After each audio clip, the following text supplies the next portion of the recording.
শাৰদীয় দুৰ্গোৎসৱৰ পাছতে উদযাপন কৰা এক উৎসৱ আৰু এই উৎসৱক লৈ এতিয়া অসমবাসী মতলীয়া হৈ পৰিছে। ইতিমধ্যে মাজুলীত সত্ৰ নগৰী মাজুলীত ইতিমধ্যে ৰাসৰ বতাহ বলিবলৈ আৰম্ভ হৈছে আৰু তাৰ সমান্তৰালকৈ চাৰি যি আদি সত্ৰ আছে এই আদি সত্ৰৰ অন্যতম সত্ৰ হৈছে কুৰুৱাবাৰী সত্ৰ আৰু মই বৰ্তমান উপস্থিত আছোঁ কুৰুৱাবাৰী সত্ৰৰ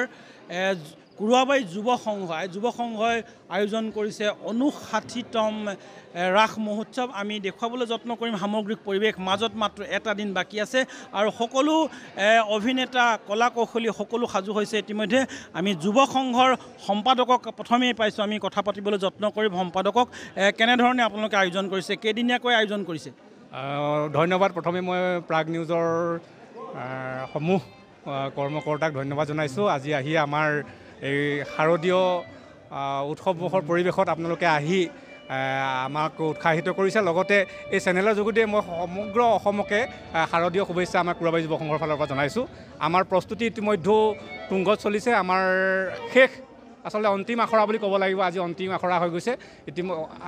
চলিব। ইতিমধ্যে আমাৰ মুখা শিল্পৰ অন্তিম পৰশ পৰি গৈছে,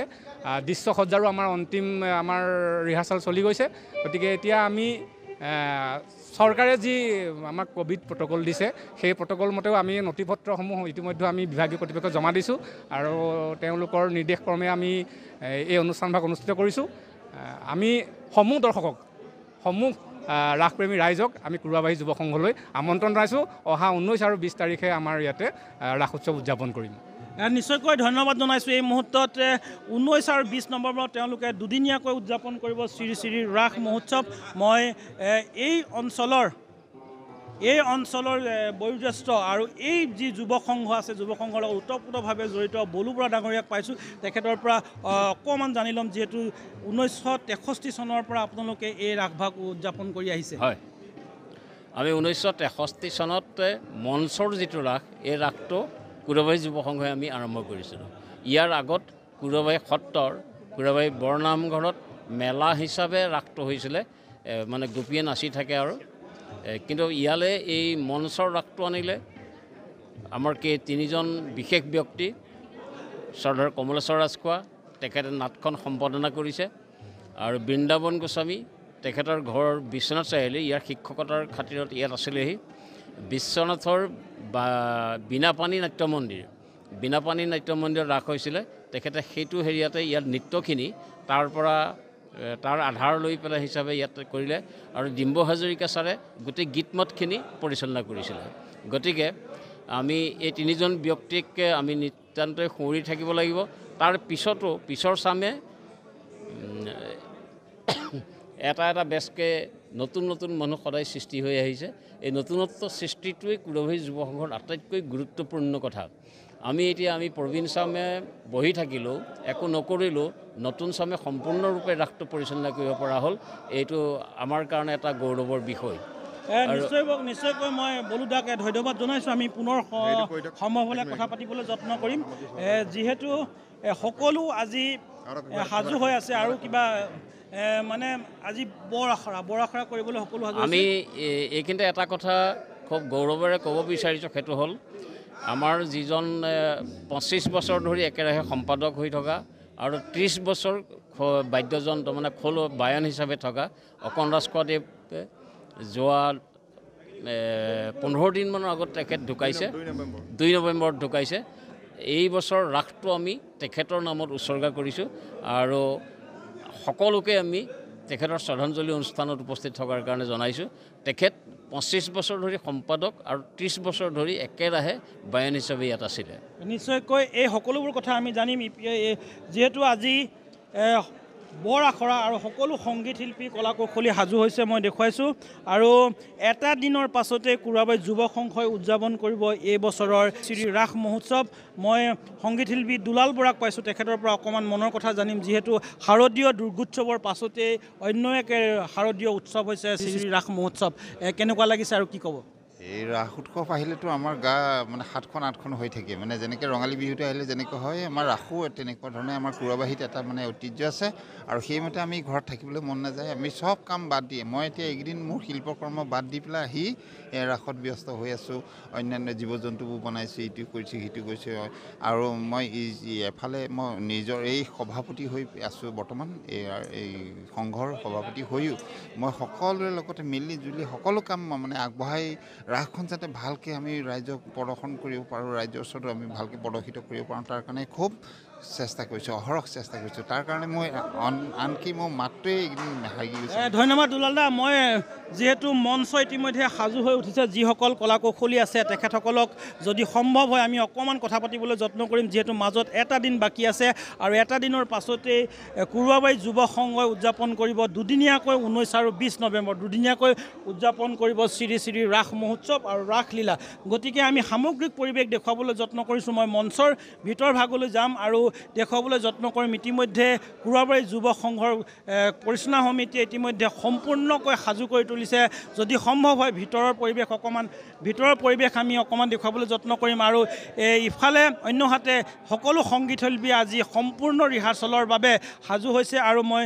যদি সম্ভৱ হয় ভিতৰৰ যি ছেটিংছ আছে এই ছেটিংছসমূহ দেখুৱাবলৈ যত্ন কৰিম এয়া এটা সুন্দৰ এটা পৰিৱেশ ঘোঁৰাৰ যি ৰথ এই ৰথ 19 আৰু 20 তাৰিখে দৰ্শকৰ বাবে মুকলি কৰি দিব দৰ্শকৰ কাৰণে দৰ্শকে দেখিবলৈ পাব গতিকে আমি দেখুৱাইছোঁ এটা সুন্দৰ পৰিৱেশ আৰু আমি কথা পাতিবলৈ যত্ন কৰিম যিসকল বাসুদেৱ লৈছে যিসকলে কংস লৈছে তেখেতসকলক যদি সম্ভৱ হয় আমি কথা পাতিবলৈ যত্ন কৰিম যিহেতু মাজত এটা দিন বাকী আছে সকলো কলা কৌশলী ইতিমধ্যে সম্পূৰ্ণ কৰি তুলিছে তেওঁলোকৰ প্ৰস্তুতি আৰু আমি দেখুৱাই আছোঁ সামগ্ৰিক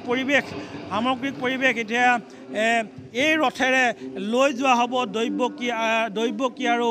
বসুদেৱক বিয়া কৰোৱাৰ পাছৰ এটা পৰিৱেশ হ'ব সেই দিনটো অৱশ্যে আপোনালোকে অপেক্ষা কৰিব লাগিব মাজত এটা দিন বাকী আছে ইতিমধ্যে অৱশ্যে মাজুলী সত্ৰ নগৰীত ইতিমধ্যে আজিৰে পৰা আৰম্ভ হৈছে আমি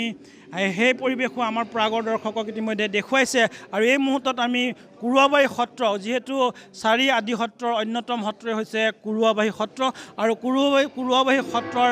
আশে পাশে 7ৰ পৰা 8খনকৈ ৰাস মহোৎসৱ ইতিমধ্যে উদযাপন কৰিছে আমি কথা পাতিবলৈ যত্ন কৰিম যি কলা কৌশলী আছে এই কলা কৌশলীক ইতিমধ্যে মই দেখুৱাইছোঁ পোনপটীয়াকৈ প্ৰাগৰ দৰ্শকক যিহেতু দৈৱবাণী আহি পৰিছে আমি দৈৱবাণী প্ৰাগৰ দৰ্শকক এই মুহূৰ্তত দেখুৱাইছোঁ আজি যিহেতু কুৰুৱাবাৰী যুৱ সংঘৰ বৰ অখৰা আৰু বৰ অখৰাত তেওঁলোকে সম্পূৰ্ণ নাট ভাগি ইয়াতে মন নষ্ট কৰিব আজিৰ দিনটোতে বহু দৰ্শকে ভিৰ কৰা পৰিলক্ষিত হৈছে আমি দেখুৱাইছোঁ 19 আৰু 20 নৱেম্বৰত দুদিনীয়া কাৰ্যসূচীৰে তেওঁলোকে উদযাপন কৰিব শ্ৰী শ্ৰী ৰাস মহোৎসৱ আৰু এটা কথা ক'ব লাগিব যে 1963 চনতেই জন্ম লাভ কৰা এই কুৰুৱাবাৰী যুৱ সংঘৰ যি পৰম্পৰাগত ৰাস মহোৎসৱ সেই ৰাস মহোৎসৱৰ 59 সংখ্যক এইবাৰ ৰাস 59 সংখ্যক ৰাস আৰু এই 59 সংখ্যক ৰাস তেওঁলোকে উদযাপন কৰিব লৈছে ইতিমধ্যে তেওঁলোকৰ প্ৰস্তুতি সম্পূৰ্ণ তুংগত তুলিছে মই ভিডিঅ' জাৰ্নেলিষ্টক অনুৰোধ কৰিম যিহেতু এই মুহূৰ্ততে নিশ্চয়কৈ কংসই হ'ব লাগিব হয় কংসৰ যি সংলাপ সেই সংলাপ বচন মই অকণমান পোনপটীয়াকৈ আপোনালোকলৈ আগবঢ়াইছোঁ অনন্তত মেলিল পেখেনি অনন্ত পড়ছে মোর ধৈর্যতির পথ অনন্তত আপন পহরা হই অহর সকলর আমি যদি সম্ভৱ হয় আমি বসুদেৱ আছে বসুদেৱৰ পৰা অকণমান জানি ল'ম যিহেতু মাজত এটা দিন বাকী আছে সম্পূৰ্ণকৈ আপোনালোকে ৰিহাৰ্চেল কৰি আছে আৰু আমি আপোনাৰ পৰা এটা অকণমানকৈ সংলাপ শুনিব বিচাৰিম